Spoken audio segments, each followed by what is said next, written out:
Now we are going to start with the part 2 of chapter 4, that is structure of atom. In part 1, we have already done the Dalton atomic theory. We have done all the discoveries related to the subatomic particles. So now we are going to take up the part. Now, after knowing about the atom and discovery of subatomic particles, different attempts were made in order to know about the structure of atom. That how the electrons, protons and neutrons are arranged inside the atom. So the first attempt which was made to know about the structure of atom was given by Thomson as Thomson model of an atom. His model is popularly known as plum pudding model. According to him, atom is positively charged sphere in which we could see electrons scattered at certain places, just like plums in a pudding. As you can see that this is related to, you can say, the seeds of the watermelon also. Like he said that atom is a positively charged sphere like this melon, and the seeds in it is just like the electrons which are scattered inside the atom. He actually compared the model with watermelon or raisins in ice cream. As you know that only few seeds or you can say raisins are present in ice cream.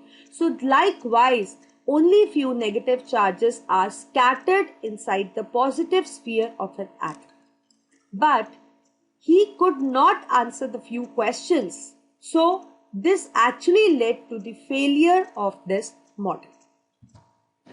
So the major drawback was it could not explain the distribution of charges, or we can say fail to explain the stability of such structure.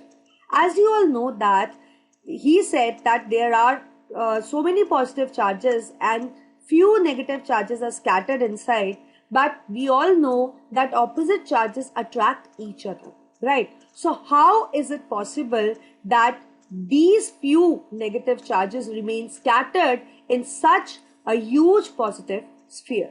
Because they will attract each other and this negative charge will get neutralized and we could not see it. But he said that these negative charges remain scattered in the sphere.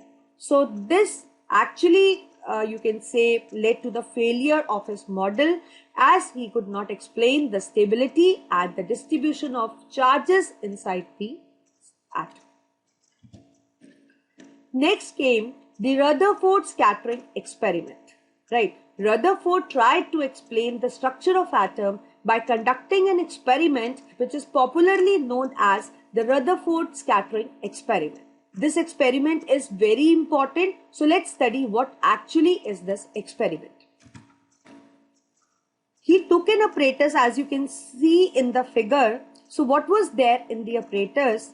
He used a lead block. This was the lead block, and inside this lead block he placed a radioactive material. Radioactive material is that whose nucleus is not stable and it emits the rays, like the mass gets converted into rays, and there is constantly emission of these harmful radiations from the radioactive substance. Right, these radiations are basically the alpha rays, beta rays and gamma rays, which you will study in the higher class. But for now, we need to learn, or you can say we need to consider only the alpha rays, right? So he took lead block and placed the radioactive material which was emitting the rays, and we are considering the alpha rays, right? There was a hole from where a fine beam of rays can be passed. And this you can see is a movable screen. This screen can actually move, and it is made up of a fluorescent material, that is zinc sulfide, and it is used because it could actually you can say depict the deflections of the alpha particle. Inside it you can see there is a thin strip like structure. This is a thin gold foil which was used. So what he did, he took gold foil like as you can see in the figure and passed alpha rays through it. We know that alpha rays are positively charged rays. The nature of alpha rays is that they are positively charged. So if somebody asks you that what are actually alpha rays, we can say that they are positively charged rays emitted by a radioactive substance, and they consist of helium nucleus, right? That is, their charge and mass is just equal to the helium nucleus. So this was the operator's set. I think it's clear. Lead block, radioactive material, a hole to emit fine beam of rays. This is a movable screen in order to catch all the deflections, and this is a gold foil, right? So this is what the experiment, so this is what was the apparatus that was set. Now, what he observed that when he passed the alpha rays and made alpha rays strike the gold foil, then he saw that some rays passed straight, as you can see in the figure. So the path of the maximum rays was this, that they passed straight, that is without a deflection. Some rays were deflected through small and large angle. As you can see that there is a deflection, so some rays got deflected by small or large angles. And some rays rebounded back, that is, they retraced its path. They actually strike the metal and then they retrace its path. That means there was a huge deflection. It made to the conclusion that, as we saw, that maximum of the rays pass straight. That means most of the space in atom is empty. So this was the conclusion made on observing that why the maximum rays passed straight. So that concluded that maximum space in the atom is empty. Second is, he concluded that there is something in center of atom called as nucleus, because we saw that there was, you can say, the rays when passed, they got deflected by small and large angles. So that means they collided with some certain mass, and that is the reason they got deflected, right? And that means there is something in the center of an atom which has certain mass which made those rays deflect, and that was called as nucleus, right? We also saw that some rays retraced their path. That is, there was a huge deflection that they rebounded back. This is because they actually hit the body which was having the same charge as that of the alpha particle, and that was the nucleus. So we know that the alpha rays are positively charged. So that means the nucleus inside the atom, which has a mass which can cause the deflection, and it is a positively charged body. That is the reason that alpha rays actually retrace their path. So, according to Rutherford, structure of atom, he said that the structure of atom is quite similar to the solar system. As we all know that in solar system we have sun and we have planets revolving around it. So likewise, he said that in atom there is a nucleus in center, and as the planets revolve around the sun, likewise the electrons revolve around the nucleus. And moreover, he said that atom is not possessing any kind of particular charge. Atom is electrically neutral, because the number of positive charges in it is equal to the number of negative charges in it. So atom is electrically neutral. There is nucleus in center, as we have already discussed, just like sun, and protons and neutrons are just like planets, and they are revolving around it. So he said nucleus is in center and it possesses protons and neutrons, and you can say around it the electrons are just revolving like the planets revolve around the sun. So outside the nucleus, electron revolves just like the planets revolve around the sun. So he actually wrote about the charges also. He said proton is positively charged, electron is negatively charged, and neutron has no charge. And in all atoms, you can say the positive charges are equal to the negative charges. That is the reason atom is electrically neutral. There is a major drawback that actually led to the failure of this discovery, and let's study that what exactly is the drawback which led to the failure. According to Rutherford, he said that electrons are revolving around the nucleus, right? But in physics, it is already proved, that is, according to electromagnetic theory, that when any charge revolves around a circular path, it emits energy, right? It is already proved in physics according to electromagnetic theory.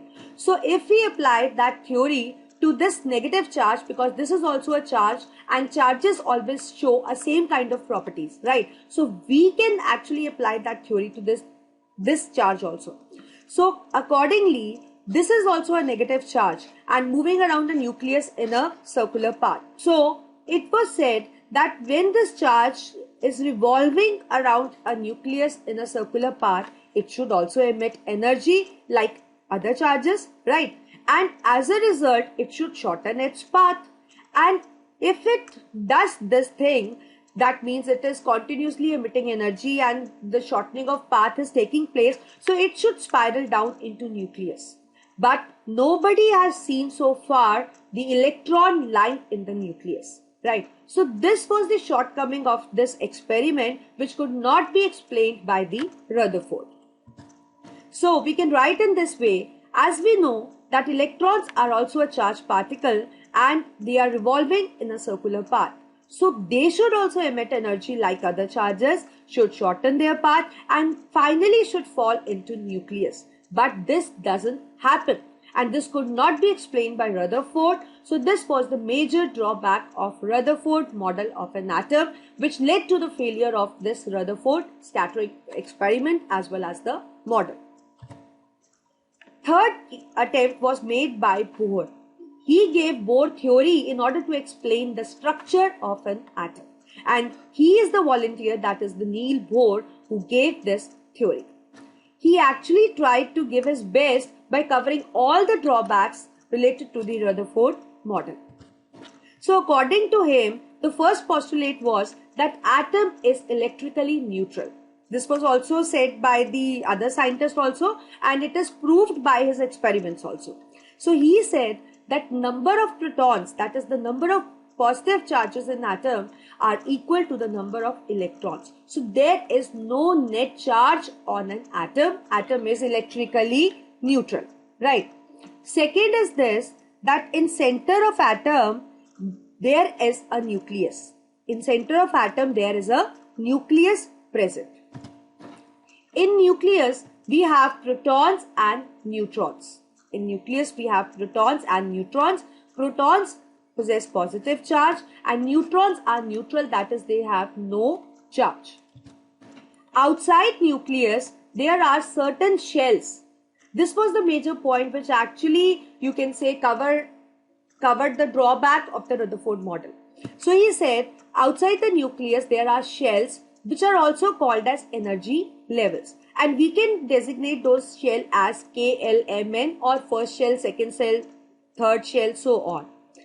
In shells the electrons are revolving and we all know that electrons are negatively charged. Each shell has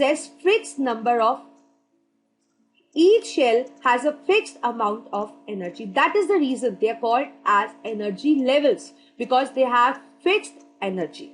And electrons, when revolve in their fixed shell, they never lose or gain energy on their own, right? So this was the major thing, like we in the Rutherford drawback we learned that the negative charge should emit energy. So this was overcome by this postulate that electron in its shell never lose or gain energy by their own. And number of electrons which are present in each shell is given by a specific rule that is called as Bohr-Bury rule, which is 2n square, where n indicates the number of shell.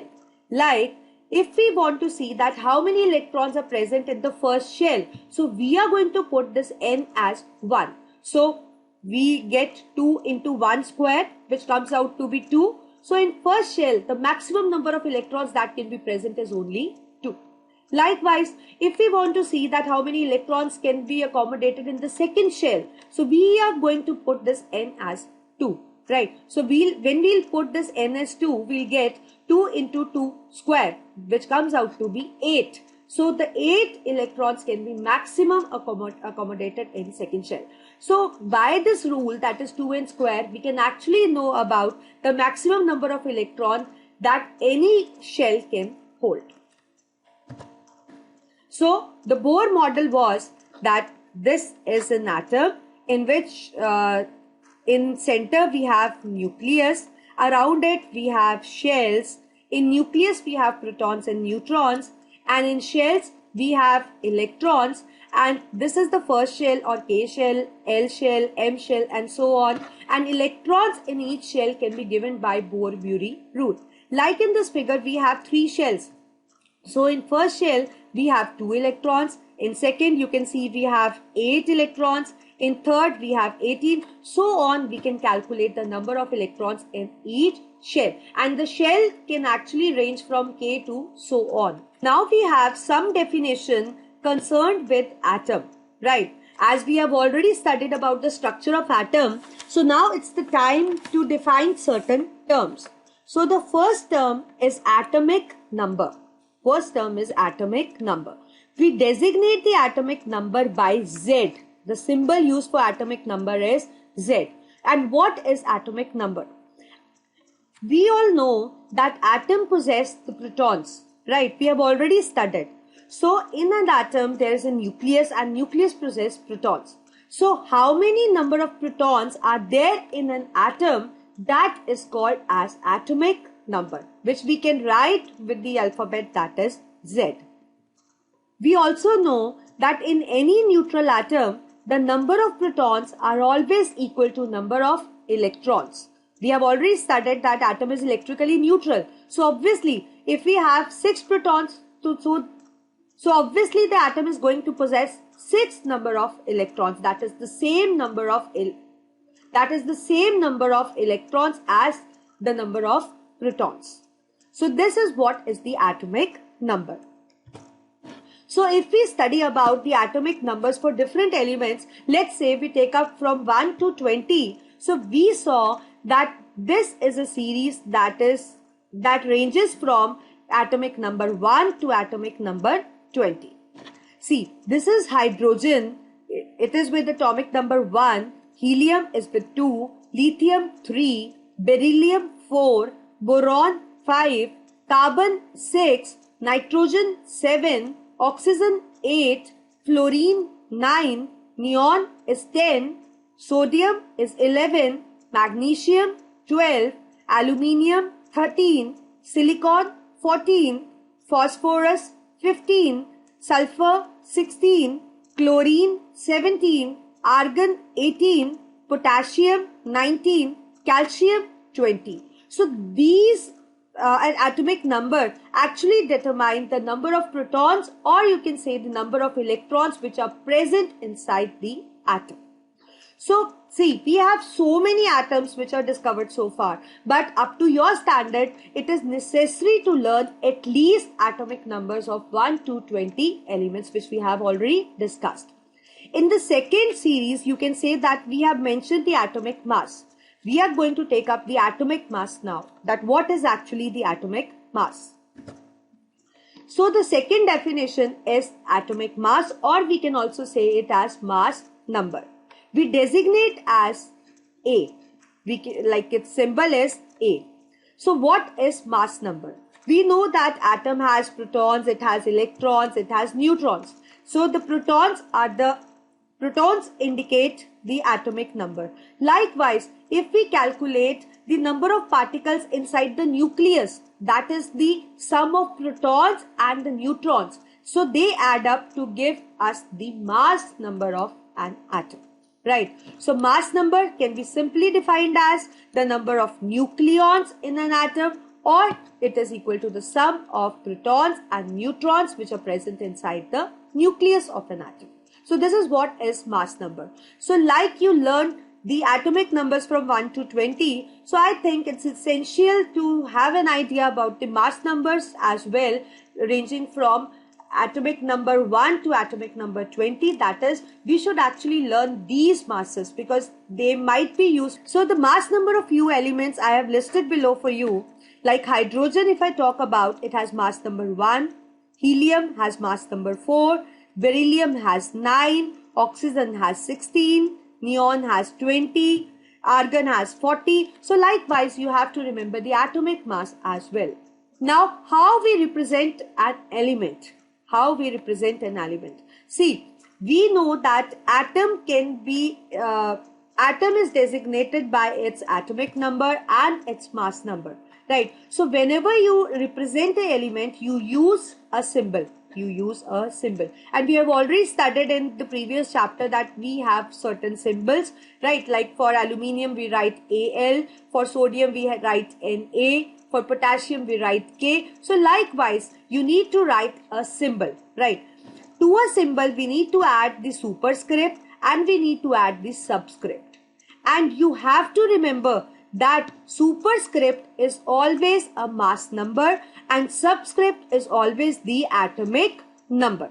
So if I need to write sodium, so we know that atomic number of sodium is 11 and mass number is 23, right? So 23 is going to act as superscript and 11 is going to act as subscript. You have to make this subscript and superscript to a symbol. So this is how you represent an element. Next term we are going to learn is electronic configuration. We all know that around the nucleus there are shells, and in shells the electrons are revolving. So the arrangement of electrons in different shells actually indicates the electronic configuration. Now, how many electrons are there in each shell is indicated by Bohr-Bury rule. We have already learned that is 2n square. Like in first shell, we can put only 2 electrons, not more than that, but it can be less than 2. Similarly, in the second shell, we have maximum, what we can accommodate is 8 electrons. So the maximum can be 8, it can be less than 8, but not more than 8. So likewise, we can arrange the electrons in different shells. So this is what I have summed up for you. So first shell can occupy maximum electrons according to Bohr-Bury rule, that is 2. Second can accommodate 8. Third can accommodate 18. So likewise, you can actually know about the numbers of the maximum electrons that can be accommodated, and similarly, or you can say accordingly, you can write the electronic configuration for any particular element. So it is all decided by Bohr-Bury rule, and this is very important and you have to learn this.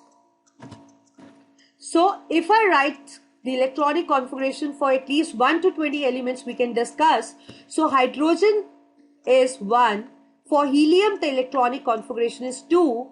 For lithium it's not 3, because we know that we cannot accommodate more than 2 electrons in first shell. That is the reason we have passed this 1 electron to the another shell. So the electronic configuration becomes 2, 1.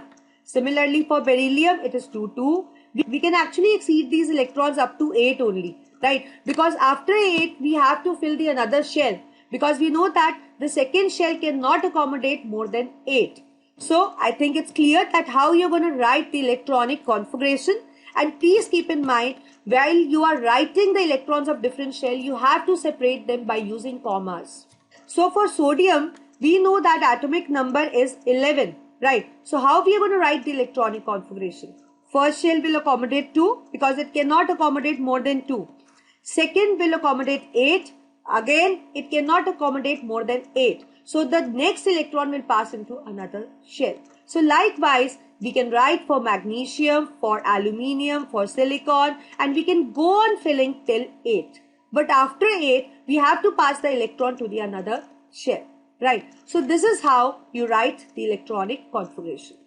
See, one thing I want to make you clear, as we have studied that in first shell we accommodate 2 according to Bohr-Bury, in second we accommodate 8, and in third we accommodate 18. But in these examples we are taking or we are filling only till 8.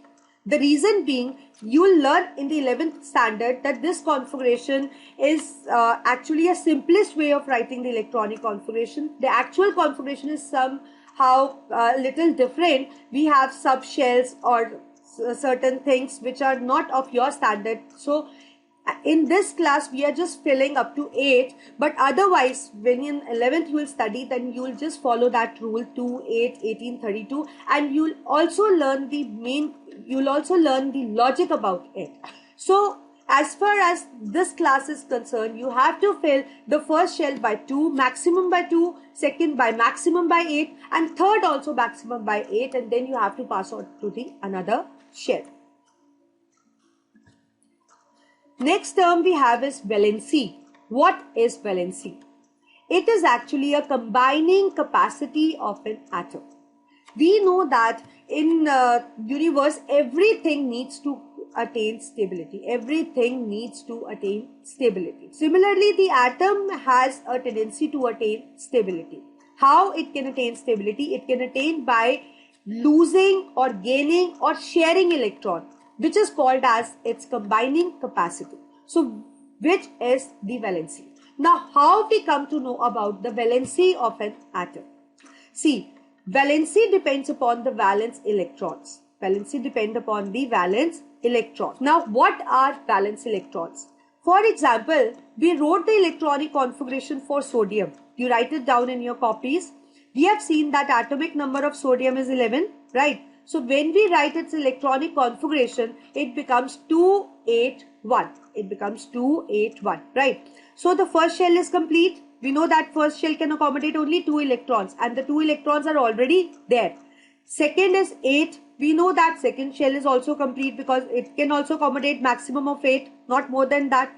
But in the third shell, we saw that we can add up till 8, but actually it is having 1 at this moment. So that means the third shell is not stable. Either it should not exist, that is the third shell should not be there, or if it is there, it should have minimum of 8 electrons in it in order to attain the stability. So what it will do, either it can gain 7 electrons to have third shell complete, or it can lose 1 electron in order to have only 2 shells which are complete, or it will lead to stability of sodium atom. So this is what is the valency, right? So what is easier? Obviously it is easier to lose 1 electron. So the valency of sodium is going to be 1. So the valency of sodium is going to be 1 because it is going to lose 1 electron. And when some atom is losing electron, we write its valency in terms of positive. So the valency of sodium is going to be plus 1, right? Similarly, let's take another example. Let's say we have fluorine, right? We know that atomic number for fluorine is 9. So if you will write its electronic configuration, it will come out to be 2 and 7, right? So first shell is complete, right? Because 2 is there. Second shell is not complete because it is having only 7 electrons. For the stability or for completing the second shell, it should have 8 electrons. So either it can gain 1 electron or it can lose 7 electrons in order to attain stability. So what is easier? Obviously, it is easy to accept 1 electron. So its valency is going to be 1, but because it is accepting, so its valency is going to be negative 1, or you can say it is minus 1. So when some atom is losing, so its valency is equal to the positive plus number of electrons it is losing. And for an atom which is gaining, its valency is equal to the minus, and you can write the number of electrons which it is gaining. Like fluorine was gaining 1 electron, so its valency becomes minus 1. So I think it's clear that what is valency and how you come to determine valency for different elements. Next we have valence shell. Next we have is valence shell. So what is valence shell?